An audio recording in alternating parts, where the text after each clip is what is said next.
Confédération des États du Sahel vient d'adopter une décision importante, une décision qui institue donc le prélèvement communautaire AES, en abrégé PCAES. C'est un prélèvement qui est institué donc à partir d'aujourd'hui et qui est basé sur les importations qui rentrent dans les pays de la Confédération des États du Sahel. Donc il est liquidé par les administrations douanières et qui sont chargées donc de collecter chaque fois qu'il y a des importations qui rentrent. Des importations venant des pays tiers, donc des pays qui sont non membres de l'AES, des pays qui n'ont pas également d'accord douanier avec les pays de l'AES. En dehors de ces pays, donc tous les prélèvements et toutes les importations qui viendraient doivent être soumises à un tarif de 0,5% qui sera prélevé sur toutes les importations et qui va venir abonder un fonds qu'on appelle le prélèvement communautaire AES. Ce prélèvement communautaire AES a pour objectif donc d'assurer le financement du fonctionnement de la Confédération, également d'assurer le financement des grands projets structurants et d'assurer également le financement du capital de la Banque confédérale d'investissement pour le développement AES. Donc c'est un fonds qui est très important. Donc cette décision va s'appliquer dans les 3 pays en même temps et un compte va être ouvert dans chacun des pays pour recevoir donc les 0,50% appliqués à la valeur en douane des importations issues des pays tiers. Donc ces ressources seront collectées et ces ressources seront mobilisées par le ministre des Finances du pays dont le président est le président de la Confédération.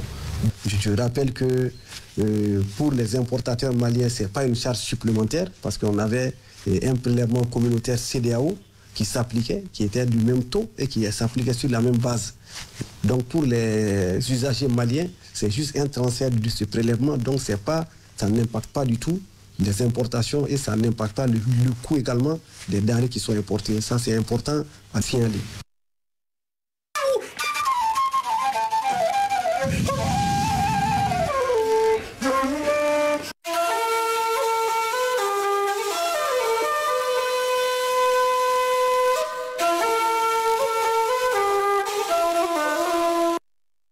Situé à 6 km à l'est de la ville de Gao, le site de Gao Sanei est composé d'une butte anthropique d'une superficie de 38 hectares et de 6 à 7 mètres de hauteur et une nécropole située à 500 mètres au nord de la butte appelée cimetière royal.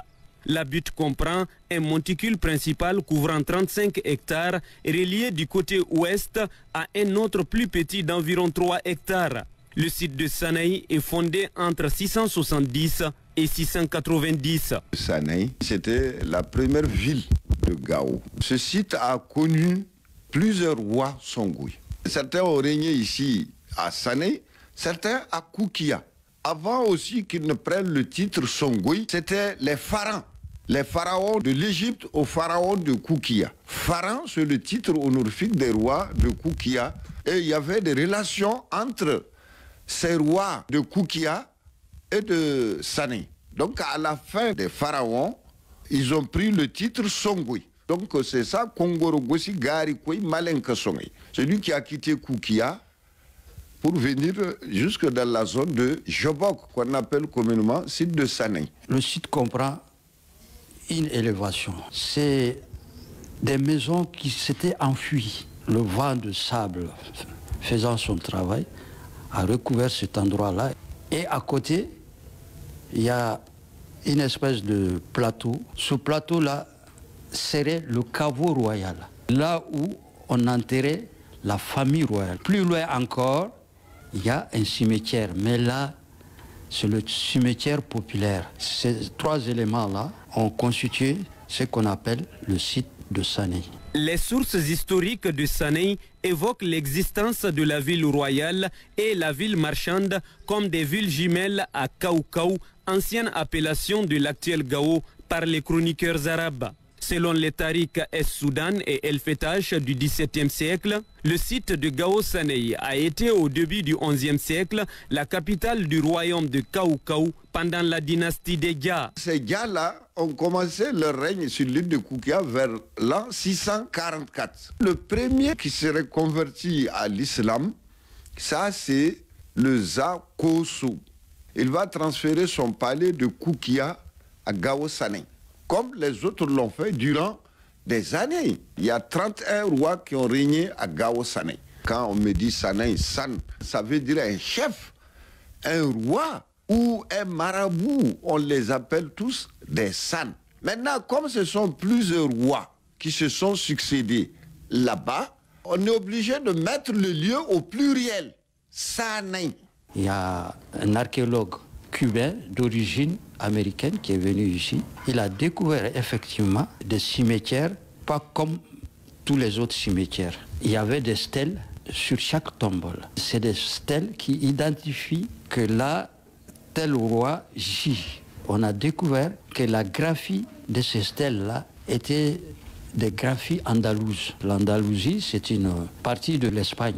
Au niveau de Sanei, les fouilles archéologiques menées par les spécialistes ont révélé la présence de plusieurs structures en briques cuites ou crues et divers mobiliers datant des 10e et 13e siècles.